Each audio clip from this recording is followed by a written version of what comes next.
شبكة أحرار ثوار أشعفة بتاريخ 18/12/2012. المباراة المقامة في الكويت، تصفيات كأس آسيا. اليوم بتاريخ 18/12 شبكة ثوار أشعفة بتاريخ 18/12/2012. المباراة المقامة بين منتخب البحرين والشبيحة السوريين، وهذا تحديدا جمهور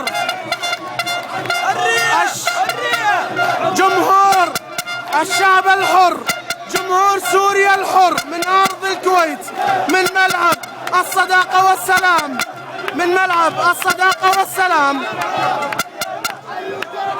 الجمهور حاضر بمؤازرة إخوانه في الداخل.